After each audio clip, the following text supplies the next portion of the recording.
What's up? It's your boy Carcino here, and let's get into it straight off the rip. Did Errol Spence ruin his good guy image? His clean cut Olympic kid image with this car accident? It's a single car accident in which he flipped over, rolled down the dog, and did about a couple of flips. He was thrown out of the car, and by the grace of God, he survived. Then it comes out he gets a DWI, and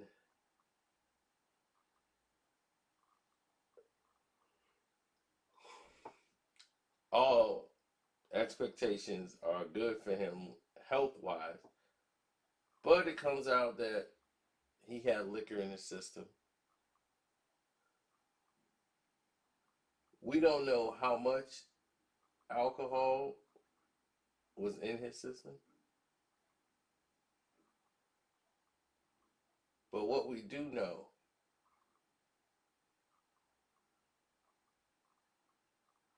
and what we really do know,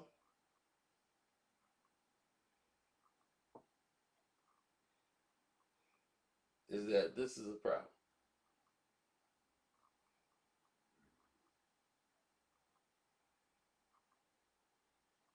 And right before the accident, the day before, I was just talking about how this kid drinks. And everyone thought I was hating on Errol. The very next day, he gets in a car accident. And once that happens,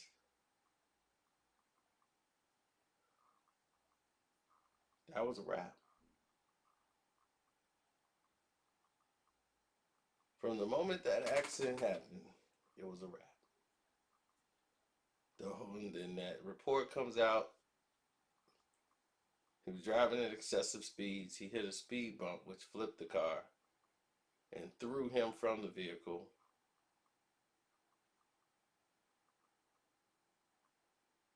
That made things worse.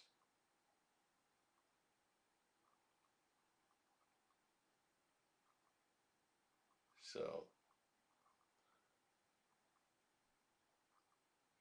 to me,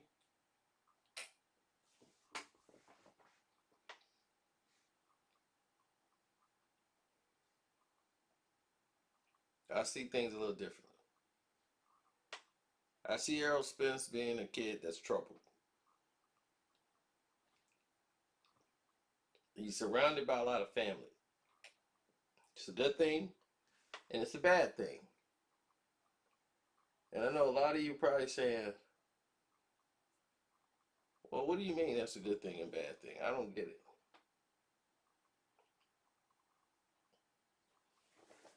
Well, here's what I mean by that. When they say good thing and bad thing. The good thing is you got support, you got people you know around you. The bad thing is they see you bringing in the bread. They escape out of a life of misery. Now they look at you as the person that could take them out of the situation they're in. So what you're going to get is a different type of situation.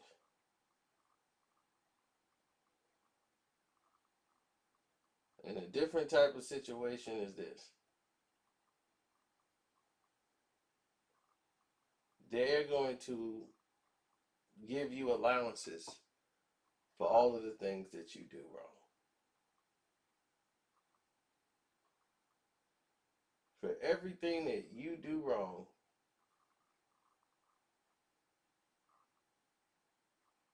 your allowances will be there.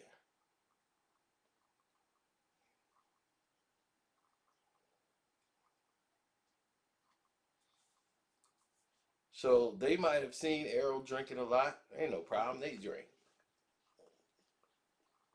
They're not looking out for what's best for Errol. They're looking out for what's best for their pockets. And then it's not the same like when he was training for the Olympics, when he was, coming up. He stayed quiet, stayed by himself, stayed with his family, worked out all the time, didn't have all these tattoos. Now, here it is with these tattoos.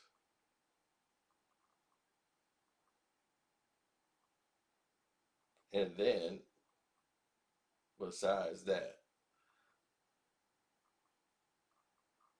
you have to deal and look at who he's hanging with now. Now he's hanging with other boxers, and they're all in, don't have their mind right. And they all about flashy and, this is it. Look at this. I got my watch. I got this. We the kings. And you're hanging with wrong groups of people because your trainer is now training them. So now you're hanging around this group. And this group is so jaded that people, they don't know if they want to be rappers or they want to be boxers.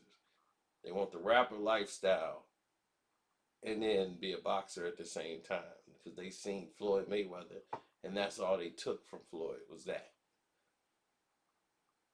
and they just run with it, and they thinking they doing the Money Mayweather thing, and they just look ridiculous because they have no idea of what they're doing and what that really, what is it really about. So as everything plays out, you're looking at a situation in which 14 to 15 different people around your camp now, where it didn't used to be that. And then it's growing. And now you got more faces around, more people saying, let's kick it. We're going to have a victory party for you, where some promoter then gave that guy some money, one of your family members, for hooking it up. You think your family member them throwing it. And he didn't put all, I'll put this together for you. And next thing you know, he's like, yeah, well, Errol better be here, man. Oh, he gonna be here. Because he got your best interest in mind. Next thing you know, Errol shows up. He's drinking. Ain't nobody telling him, hey, man, you need to, slow down a bit. He partying, having a good time. But then when something like this happened, nobody gonna point the finger saying, I should have said something.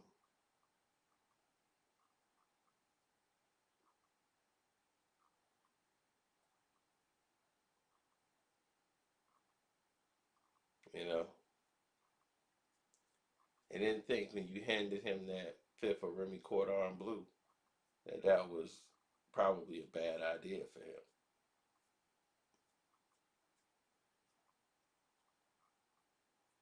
You know? Family members don't understand the life of a fighter. And when these situations appear and they present themselves in a way that's not normally positive for the fighter.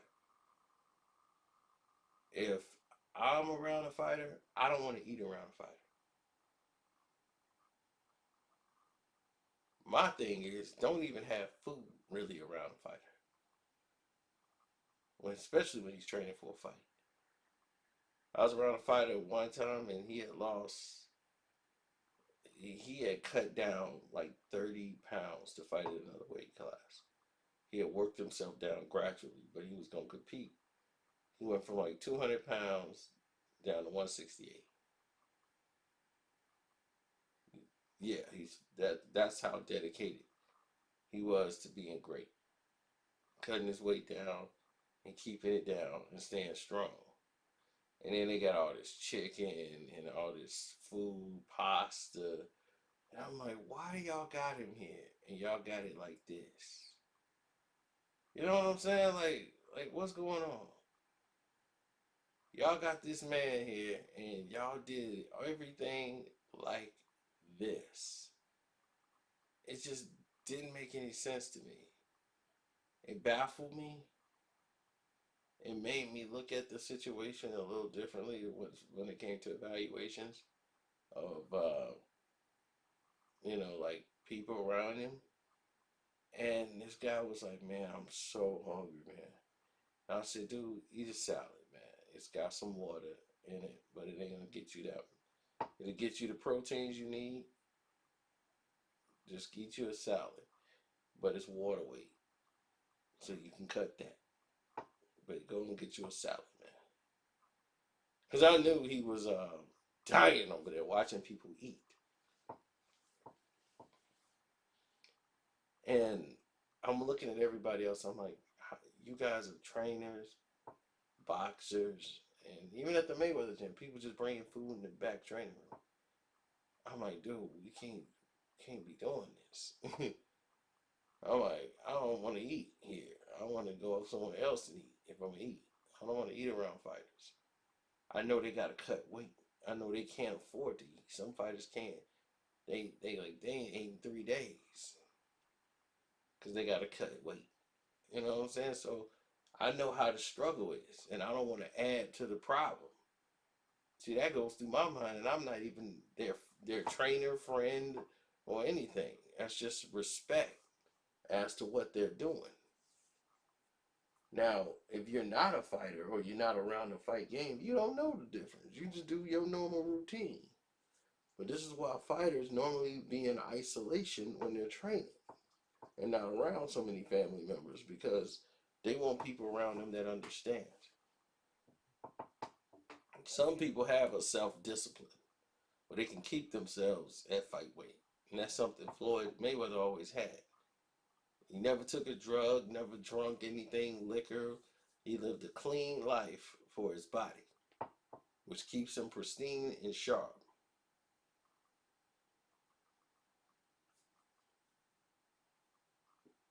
And you saw him have more durability than these guys who were 20 years old, who fade and get tired, and Floyd still got juice. And you're like, man, this dude is like 38. And this guy here is 22, 23. And he huffing and puffing. He got all those muscles, and they ain't helping him. So when it's all said and done, at the end of the day, Errol's gonna have to make some decisions in his life. And I hope his family is there to sit him down and say, son, let's talk, or, you know, we gotta talk. Cause this can't happen no more. I can't sit back and watch you just throw everything away. Because in my opinion, he hurt himself as far as image wise. He hurt himself. They's ready to get this guy the keys. At least PBC, they've been trying to hand Errol the keys for so long. Now they like, you know what? We're gonna hand him the keys now. They've waited so long in getting his career rolling. He's almost 2, 3 years before they start saying, "Oh, Errol's washed up." Watch what I tell you.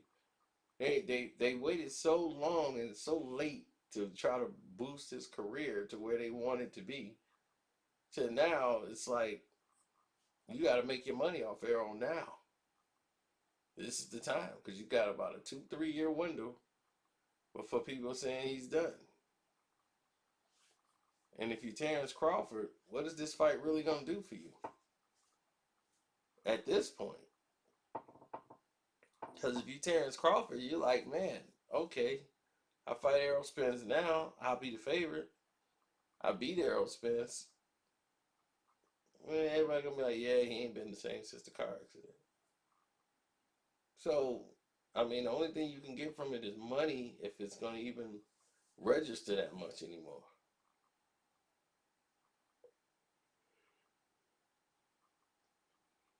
So